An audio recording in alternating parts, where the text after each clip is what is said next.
I feel like if a woman truly loves you, there's no amount of money that you can make, no amount of work you could do to really justify being away from her or not giving her any attention for long periods of time. Right.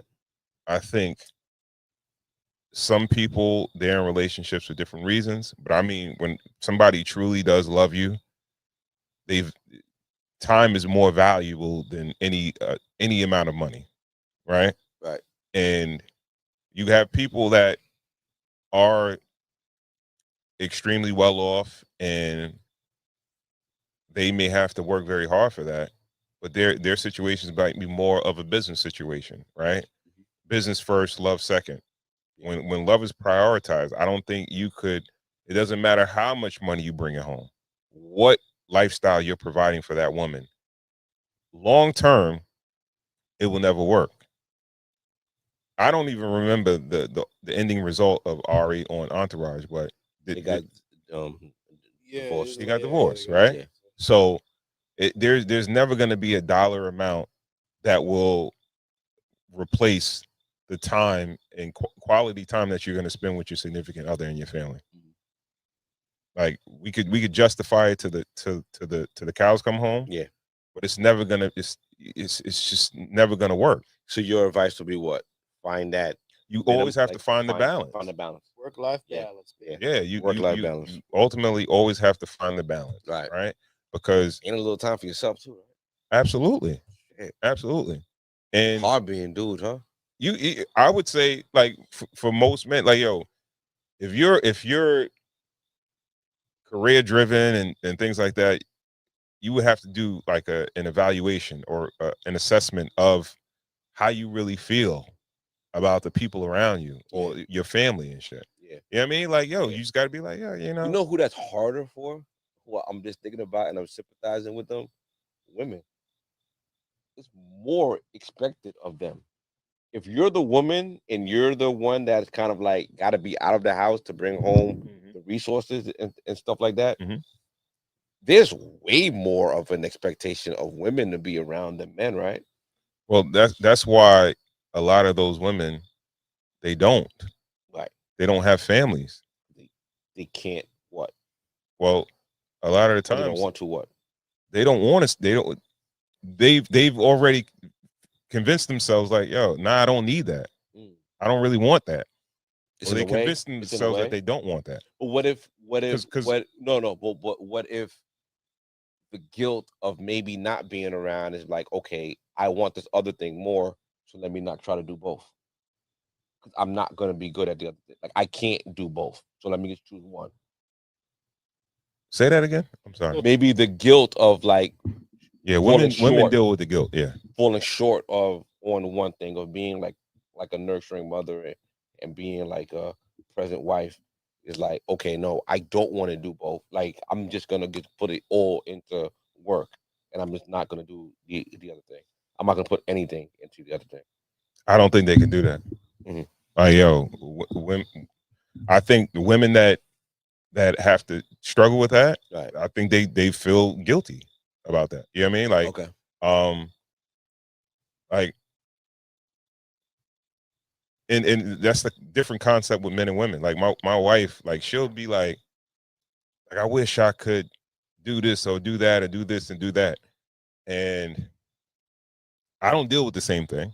You know what I mean? Because I'm like, all right, well, I'm out working, and I got to do what I got to do. Right? I'll justify it to myself, right? But she deals with the guilt, and then the guilt comes where it's like she's allowing the kids to do certain things that if I was there, I'd be like, nah, they're not doing that. Well, they should be able to do it, whatever. You're dealing with the fact that you had to work, so you had to work and you couldn't do this for them or do that for them. So you giving them that privilege to do some shit that they shouldn't really be doing. Talking. You know what I mean? Man. Yeah, me talking to them. Yeah, they definitely have a harder problem with it, right? Yeah. But I think that's why you have a lot of women that if they don't have a child or anything like that, they're like, yo, all right, well, I don't want kids. They'll just say, I don't want it. I'm just focusing on this, right? Because they don't want to slow down. Yeah. You know what I mean? And they don't want to have to deal with the guilt. They don't want to, you know what I mean? Yeah. Cool. As an educator, how important is it? Do you feel it is to see dads at like field day and on class trips and all those things that dads miss a lot? Well, that goes without saying. You know, that's just simple math. Of course, it's a benefit. For both, equally for both, for sons and for daughters, right? Yeah. I look at it like, as far as my daughter is concerned, it's like I just want you to have some sort of understanding of what a man is, right? Yeah. And not to look for a man that's even anything like me, but to just have a scale, right? Let me be a part of the scale that, you can say, so being there, even at sporting events, little kids' things or whatever the case was, right? That begins to lay. I didn't even say that. Like, you got to be at that. You know what I'm saying? I'm talking about the shit niggas got to take work off for. Like, you got to take work off to go this field day. Not me. You got to take work. Well, I got to take work off. Luckily for me, not me. I got to, but I'm saying, like, as the dad, that you're an educator. You got to be there. If you put your educator hat on, you see the dads at field day. You see the dads barbecuing. Real see quick. the dads at even you listen, guys. Hershey Park. Hey guys, listen. Over the summer. I'll tell you a little secret. A little secret. Worst case scenario, you don't even have to stay for the whole thing. If you can just get there real quick, make eye contact. And they see you I love you. love. You already know I got to run, but I came. Yeah. Let me see when I get home. Some Mickey D's for you or whatever at the crib. Yeah. That right there is great. Great entry. It was last year. My daughter's been in the same school. Yeah. For pre-K to 6th grade, and she was about to graduate. She was in 6th grade. She was about to age out of school, and going into that September, I was like, I ain't been on a class trip in a minute. I'm there every field day. But a class trip, being on that bus, that hard seat, that school bus, going in. And I was like, though, every field day. No, it's not no. School trip is. But then again, you know what? A school trip.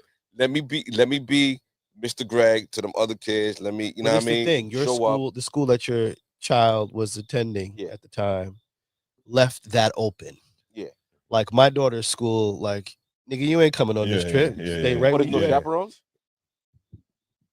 Nah, not like that. They normally don't fly. Oh, okay. Yeah, they don't. No, they usually ask if they want chaperones. Like they pick 2 parents as chaperones to go on like every trip, like 3 times a year. Yeah. And I was like, all right, I got to make this one. I ain't see these kids in like 3 years. And I'm like, yo, I kind of went on the trip. I went with them to the send the money, Cold Spring Harbor. Send the money, sign the permission slip. Nah. I'm on the little extra. I'm on the bus with the bag, souvenir. I got my little tuna fish.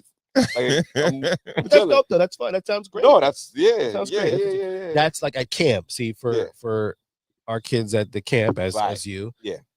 I tried to. This year I went on one and just be like, all right, I went. That's where I'm on. You know what I'm saying? Next year. Didn't love I'll be at Hershey Park next year. Didn't love it. I didn't love it. When did the transition happen? Of what?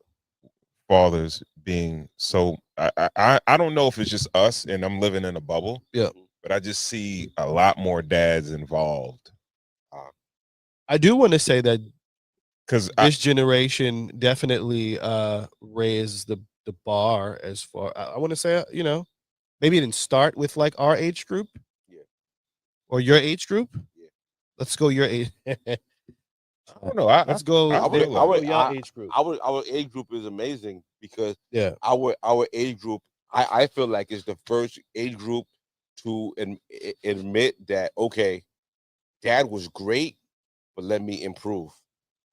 Right. And that was the first thing. Like my dad never came to he went to all like the school stuff. Right. But I was like, I'm not gonna miss anything. Because it was like that was great that he was there. What if I never missed anything? What if I went to everything? And like I've never missed anything. But I've never not went. Let me ask you a question. That's a great that you kind of bring up a great point. So with that, How much resentment do you have for? Well, None. I don't want to put you out there like that. None. Like everything. Everything. None. I'm that lady in Yeah. that first Yeah. video, because in regards to like my I don't father. believe you though. Huh? I heard you say that before. I don't believe you. No, my dad was I love that There he you go, worked Ron. for us. Like, I appreciate so much, even today, that he's still working to not ask me for like money. He's not he's a capitalist, so he's like, yo, because your thing is like, all right, he provided, so it's like, all right. he's a fucking amazing for that. Everything I ever, he And never. you said all the school stuff. He all the never school stuff, said he was no there. ever. I never remember my dad saying no to me. That's- I never remember That's him worth saying it. no. That's worth missing a basketball game. man. Oh, nigga, never have to come. Yeah, I like, can play basketball. It costs money to play. What if he was like, I don't have the money to play? Like, I was just thankful that he gave me the money to play.